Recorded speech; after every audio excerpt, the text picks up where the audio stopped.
So it has been 11 days since I had my first symptoms of COVID, um, which triggered sickle cell crisis. I was diagnosed on the 19th of December. Our tests came back positive, but from the 16th, my children came home from school not feeling too wonderful, headaches, loss of appetite, and cough. I then, that Saturday, started to feel shooting pains all over my body, like on and off. And then by the Monday, we tested with PCR test, and it took 5 days for our results to come back. But because my symptoms, my COVID symptoms got too much for my blood because of my sickle cell, I unfortunately had to go A&E, and they tested me when I got to A&E while I was in the ambulance. They don't let you in the hospital until you've done a test, so they know where to put you. So I'd done a test on the Wednesday in the ambulance. I was having bad crisis pains in my legs because of COVID, and it came back positive. They gave me antibiotics, but 11 days after, I'm still coughing. My son is still coughing, but Cheyenne's fine. She's just had an allergic reaction. So after 11 days, it's evident that COVID could still be in your body. So if you are expressing any kinds of symptoms, you still should isolate, even though they've told me I should be fine.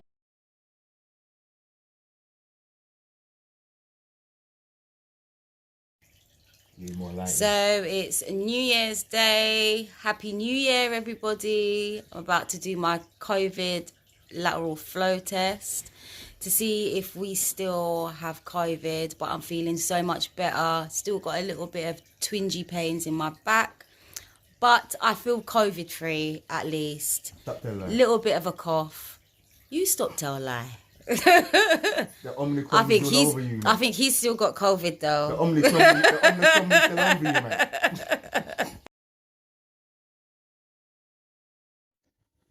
Hey, my fellow sickle cell warriors, hope you're well and staying safe. I thought I'd do a quick video because I've had a few messages and conversations with people who didn't know how to deal with their symptoms of coronavirus and sickle cell, didn't know whether they wanted the vaccine or not. So I thought I'd do a little video because I myself, I've had coronavirus and I have not been vaccinated for my own reasons, but we'll get to that. So I had coronavirus and my children had it first. They obviously got it from school. My children got over it really quickly, as children do. They had minimal symptoms, just a cough. But when I got it from them, I had pains all over my body, lack of energy, no appetite, and obviously after about 5-6 days of the corona symptoms, I then went into crisis in my legs because I was getting pains from the COVID-19 symptoms. So I ended up in A&E and tested positive, obviously. My symptoms lasted 2.5 weeks-ish, but even though I've now tested negative, I'm still getting the back tenderness, but it's getting better day by day. How I dealt with having coronavirus is I kept hydrated, drank lots of water, herbal tea, and lemon, ginger, and honey every day. I made sure that I had sea moss jelly because my appetite wasn't too great. I made sure that I at least had a nutrition supplement to keep my strength up. And also, yeah, just rest. Don't do nothing because your body needs to rest to recover. I haven't had a vaccine myself. I've had corona twice, exact same symptoms, and I haven't been vaccinated myself because I react badly to the flu vaccine, which is also a SARS virus. So I'm in two minds because I don't have the flu vaccine anymore because it used to make me get into sickle cell crisis 2, 3 times a month. So I was in hospital every month, but now I don't have it. I don't get sick so much. So me having the COVID vaccine, I'm gonna wait and see how sickle cell sufferers, deal with the disease. So like I said, I was gonna explain my reasons why I didn't have vaccinations, like you saw in part one. With the flu vaccine, I reacted really badly with those vaccinations, and it would cause me to have sickle cell crisis twice a month, maybe more, meaning I was in hospital every month, which wasn't great. When I stopped having the flu vaccinations, my blood disorders bothered me less, and I actually got the flu a lot less. So I stopped having flu vaccine for about 2, 3 years now. So now that we've got this different type of SARS virus, yes, I understand the importance of vaccines.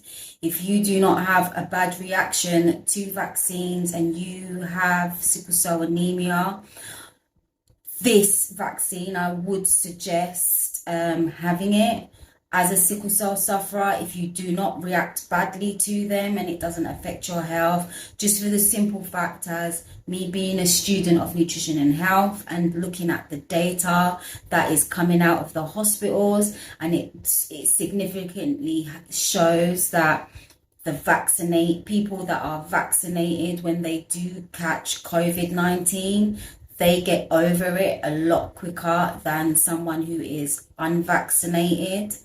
The positive thing that I am seeing with all the data coming out of the hospitals and concerning unvaccinated people and vaccinated people is that the percentage of people suffering severely is dropping drastically. So the curve is starting to level out, meaning that people are getting immunity to the vaccination, to COVID-19, sorry.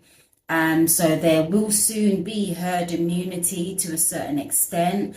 But if you do not have any underlying issues or you're not sensitive to vaccinations, I personally would recommend take the vaccination because your body recognizing your B cells and your T cells in your immune system automatically recognizing COVID-19, if you come into contact with it, means you stand better chance of not ending up in hospital, and also that if you do get the symptoms, your symptoms won't be bad and will definitely not lead to any death or severe long-term difficulties.